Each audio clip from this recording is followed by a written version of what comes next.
Russia's plan to end the war in Ukraine with a winter campaign. Welcome back to another video. This is Weeb Union War Updates, and in this video I'll be analyzing the Northern Front and what I believe to be Russia's plan to end the war in Ukraine before the winter's over. So the current front line in the Northern Front is non-existent. However, what we see and what we know is that Russia has trained a lot of troops in Belarus, as well as created a joint military force with the Belarusians to create a military force that consists of Belarusian soldiers as well as Russian soldiers. For this cause, Belarus has called up reservists to build up a military force, and that is combined with Russian forces. We know from this map here that there is a lot of movement of Russian as well as Belarusian equipment and supplies throughout Belarus these past few days, including the 21st, the 20th and the 19th specifically, with a lot of equipment and troops moving southwest and to the south throughout the whole front line, as well as the training grounds that are mapped out on my map. As we can see here, all these housing icons are Belarus training grounds that is being used by Russian troops. With this, we know that there's a lot of equipment moving to these locations as well as the southern front around Pinsk, Brest, Mezhyr and Gomel. So in these areas, there's a lot of equipment and a lot of Russian troops ready for battle. With this, we know that Russia has the opportunity and the ability to invade Ukraine from the north with a very sizable force. The force is estimated to be between 150,000 to 300,000 strong. That is based on the fact that Russia has 150,000 mobilized forces in reserve, according to the Ministry of Defense of Russia, as well as Putin's own words, as well as Sergei Shoigu. They have all said so on live television that 150,000 of the 300,000 mobilized forces are in the combat zone and 150,000 are in reserve. With this, we know there could be 150,000 troops in Ukraine, and we know that there is a joint force between Belarus and Russia. The estimated force on each side is 75,000, which means 150,000 after combining Belarusian and Russian soldiers. So 150,000 from this joint force and 150,000 from the reservists who are in reserve. With this, we know that there is between 150,000 and 300,000 soldiers in the Northern Front around Belarus. With this, we know that Russia has the ability and the size and the equipment to invade Ukraine from the north.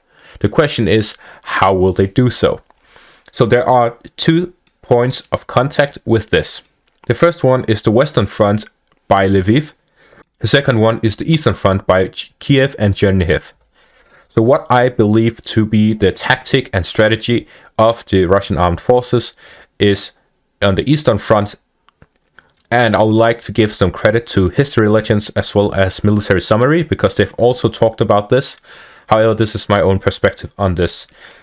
So you can see these yellow lines that you've probably been wondering what are, unless you're watching my videos on a regular basis. These are supply lines for the Ukrainians, so Ukrainian supply lines, and I've chosen these as they are the main railways that go between the major cities in Ukraine.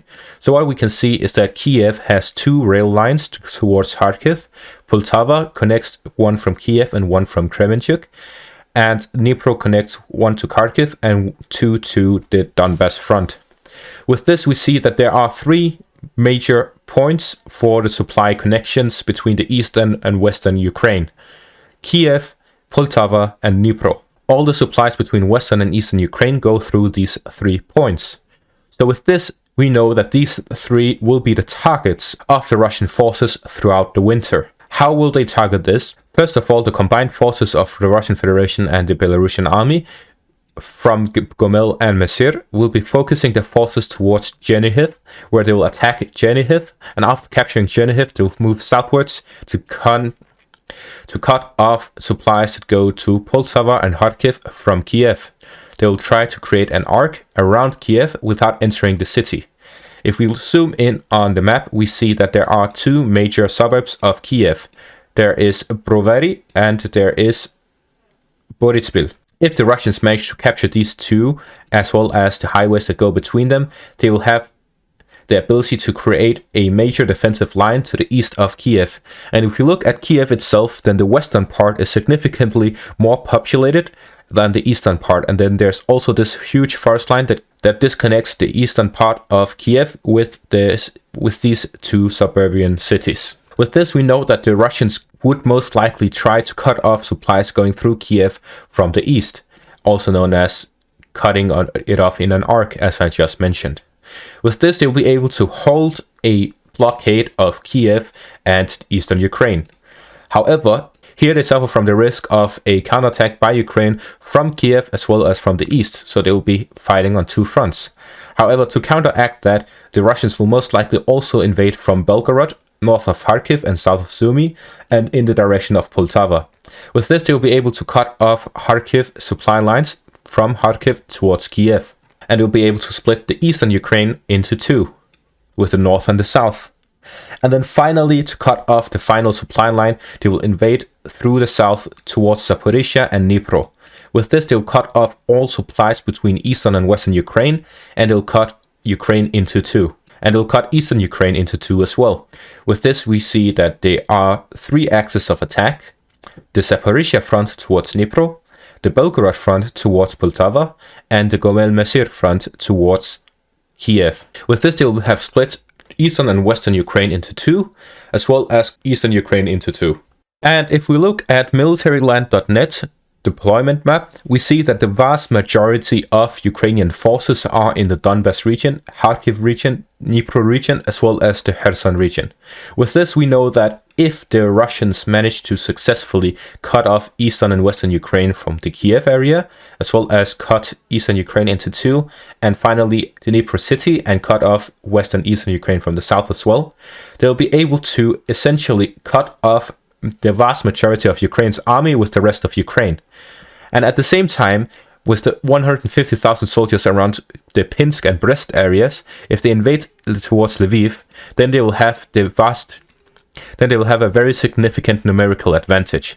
That is because the total amount of Ukrainian forces in western Ukraine, right in this area that I have circled, is less than 100,000 troops and is somewhere around 70,000 troops.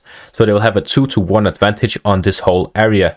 While at the same time, in northeastern Ukraine, they have about 20,000 troops, which will leave Russia with a 8-to-1 advantage. And then finally, in the south, they'll have a 1-to-1 equal amount of troops. So essentially, we'll see Ukraine having to pull their forces back towards Kiev. That is to try and break this encirclement and break into eastern Ukraine, to then make an operation towards the southeast of Ukraine and save the vast majority of the Ukrainian army, as they would be cut off from supplies, which will leave Lviv vulnerable, as they do not have enough troops to do both. So they either have to give up on eastern Ukraine or western Ukraine. If they give up on western Ukraine, they will leave their only route of NATO supplies to the Ukrainian army. And if they give up on eastern Ukraine, then they will lose the vast majority of their army. So it's a lose-lose situation for Ukraine. So this is essentially what I believe to be Russia's plan. Attack Lviv in the west with 150,000 troops, attack Kiev from the east with 150,000 troops, attack straight through Belgorod towards Poltava with 100,000 troops, and then the rest of the army attacks from the south towards Dnipro city, and then the rest fighting in the Donbas region as they are right now. And that's it for this video. Thank you all for watching and have a great day.